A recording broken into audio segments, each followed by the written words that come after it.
Y he cumplido algunos sueños de esa parte, he construido diseños en la casa y mi esposo es ingeniero civil. Así que se ha fusionado un poquito, ¿no?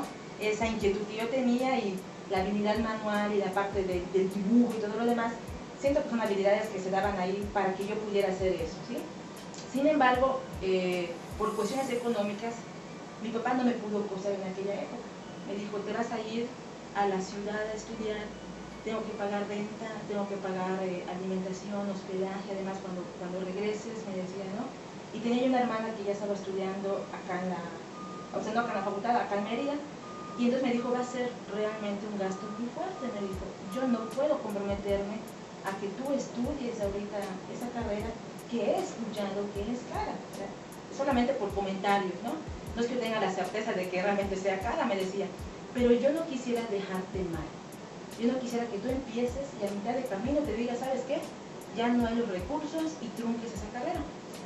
¿Por qué no hacemos lo siguiente? Me dijo. ¿Por qué no mejor estudias algo que sea afín a arquitectura, que luego trabajes y que tú te costees? Me dijo, ¿cuánta gente no trabaja y se costea una carrera? Y dije, bueno, pues no me pareció mala idea, así que dije, voy a buscar alguna opción que realmente me permita continuar con lo que me gusta, que son las matemáticas, que yo pueda ejercer algo que también me guste, dije, y me pueda costear la carrera de arquitectura. Y después, pues ya, ¿no? Me dedico a la arquitectura. Ese fue mi plan. Y de repente, pues, me encontré, dije, ah, bueno, ¿por qué no hago como una especie de bachillerato largo en matemáticas? Así de 4 años.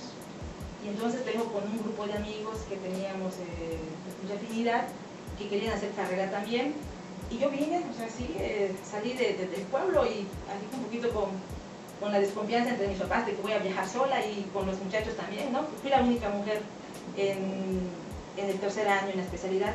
Fuimos 19, 18 varones y fui la única mujer. Todavía vivíamos aquellas épocas en donde generalmente la mujer no estudiaba ese tipo de carreras, ¿no? Y entonces cuando yo vine, pues yo me voy porque quiero seguir estudiando. Entonces vine con la bola, ¿no? Con todo el grupo de compañeros y venimos acá y yo pregunté por la licenciatura en matemáticas. No tenía ni siquiera la idea de que existía enseñanza de las matemáticas. O sea, jamás pasó por mi cabeza. Y de repente cuando hacemos los trámites, por la cuestión también de ser del pueblo, de no tener tanta experiencia, de un poquito, ¿no? Como esa confusión, cuando meto mis documentos, me preguntan, ¿en qué carrera? Y la persona que estaba antes de mí y se inscribió, dijo licenciatura en enseñanza de las matemáticas. Y yo en ese momento, lo primero que se me ocurrió es que yo no sabía el nombre completo de la licenciatura. Y cuando me tocó entregar mi documentación, me preguntaron, ¿en qué carrera? La misma, dije. Y me fui a biblioteca a llenar mis papeles con otro compañero. Y esas hojas que venían, que hasta la fecha, no sé si todavía se manejan, que vienen como papel carbón, es una verde, una naranja, una blanca. Se supone que vienen las 3 pegadas y vienen en papel carbón. Entonces yo debía de llenar solamente la primera y todo se calcan las otras 2. Pero como nosotros no sabíamos, yo me acuerdo que desprendí las hojas. Y mi compañero me dijo, yo te ayudo, Rocío, ¿no? Entonces me ayudó, llenó una hoja, yo llené otras 2. Y la primera hoja decía licenciatura en matemáticas. Y las otras 2 decían enseñanza de las matemáticas, porque yo llené las otras 2. Entonces yo entrego mis hojas, pero ya habían hecho el registro de que debía de ser en esa licenciatura, en enseñanza de las matemáticas. Y me voy tranquilamente, presento el examen de admisión, hago todo el trámite, y el día que salieron los resultados publicados, yo vi que habían 2 listas, una que decía matemáticas y una que decía licenciatura en enseñanza de las matemáticas. Y yo salí en la que decía enseñanza de las matemáticas. Pero no pregunté, salí tan emocionada de que me había quedado, que bueno, hice las maletas y además era semi-escolarizado. Yo no tenía que rentar completamente casa acá, podía viajar. Así que llegó el primer día de clases, fui la generación del maestro Ramón. Y yo entré a ese primer día de clases en la licenciatura en matemáticas. Y me di cuenta que no estaban como todas las personas que habían presentado conmigo, ¿no? Y me quedé con esa duda. Si quiero tomar mi primer día de clases normal. Y como tenía esa inquietud de que no sabía qué estaba pasando, cuando terminé de preguntar al profesor que había dado clase, que fue justamente el maestro José Anduesa, que nos había impartido álgebra superior 1, le dije, maestro, yo tengo una duda, fíjese que le conté todo, yo presenté y vi 2 listas, y me dijo, Rocío, me dijo, seguro que tú estás inscrita en enseñanza de las matemáticas. habla con el coordinador, me dijo el maestro Enrique Peraza, habla y le pregunta, y me dice, chispales, cuando me dijeron eso, así, ¿cómo va a ser posible? Dije, ¿no? Y me voy con el ingeniero Enrique Peraza y checa la lista y me dice, efectivamente, me dice, Rocío, tú estás inscrita en enseñanza de las matemáticas, y me explica cómo es la carrera, cómo es el sistema, que es semiescolarizado, me contó todo, y le dije, pero yo no quiero esa licenciatura, yo realmente quiero estudiar licenciatura en matemáticas. Y me dice, no se puede, Rocío. Pero le digo, no, el examen de admisión fue el mismo.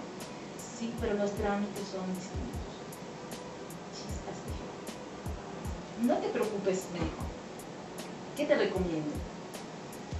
Estudia un año con nosotros, me dice. Y haz de cuenta que estás fortaleciendo como tu bachillerato en matemáticas.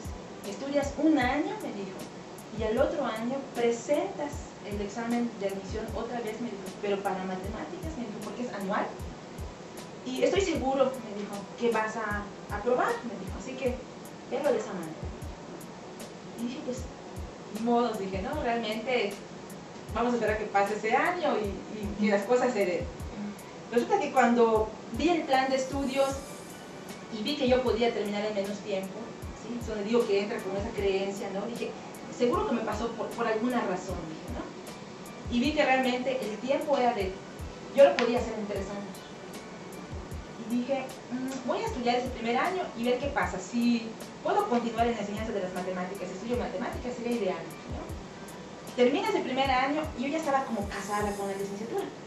O sea, realmente había visto como muchas cosas que me gustaron, como que decía, siento que tengo esa tendencia, se da la invitación de dar suplencias, y decíamos, me gusta el enseñar, me gusta dar clases, me gusta, creo que estoy en el lugar adecuado, ¿no? Así que dije, voy a terminar la carrera en 3 años, y termino en 3 años la carrera. Así que terminé justamente en enseñanza, terminé en 3 años, y cuando yo terminé, yo ya estaba dando clases en diversos lugares, ¿no? Entonces fue así como, se dio y sentía como el clic, me gustó.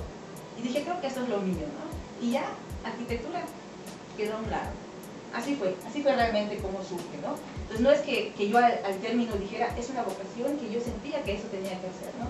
Pero cuando se da la situación, considero que estaba parada en el momento adecuado, justamente, ¿no? Con esa oportunidad, y fue la mejor situación que me pudo haber pasado, ¿no? A pesar de las confusiones y todo lo demás. Así fue.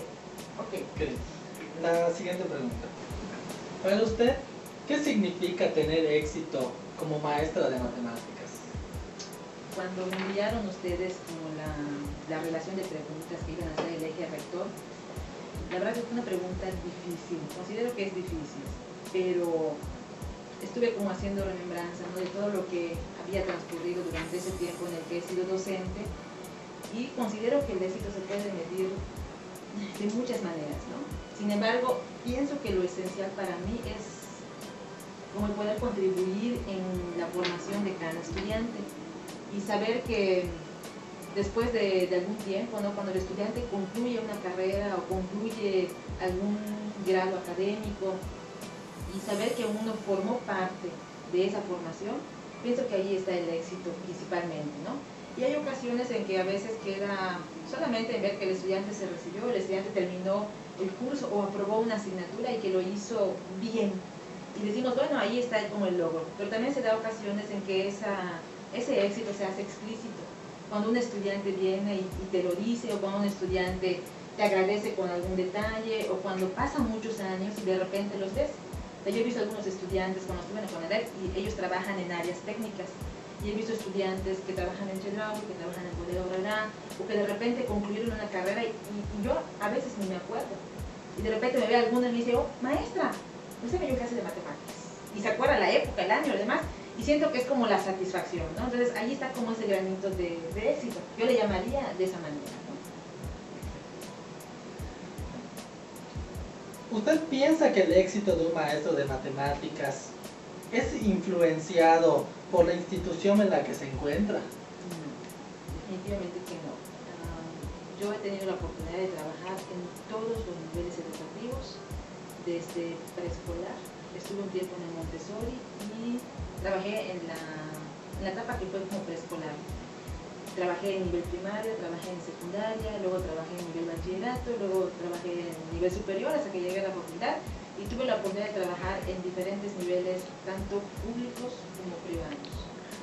Y la persona que eres, que te formas, y creo yo, principalmente con los valores, esos te rigen, ¿sí? Y no es la institución la que realmente determina eso. O sea, uno sigue siendo como es en el lugar donde te encuentras. Y tú decides si quieres pertenecer a esa institución porque va justamente con lo que tú comulgas o dices que no. Y entonces no lo forma justamente eso, no una institución, sino más bien es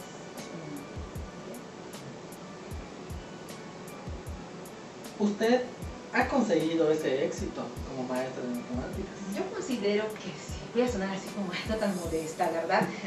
Un poquito, yo considero que sí. Y yo traía, ¿no?, como esas fotos para poder compartirles a ustedes, porque decía, bueno, realmente ¿dónde está, no? Y cuando yo empecé, cuando tenía la edad de ustedes, que era así como una chamaca, realmente estaba saliendo de facultad y decía, chispas, yo creo que no me van a hacer caso cuando yo dé clase, decía, ¿no? Están como de mi edad, están como de mi misma altura. De hecho, hubo gente mayor que yo, ¿no? En el CONALEP, que fue una de las escuelas donde perduré más tiempo, estuve 5 años en el CONALEP.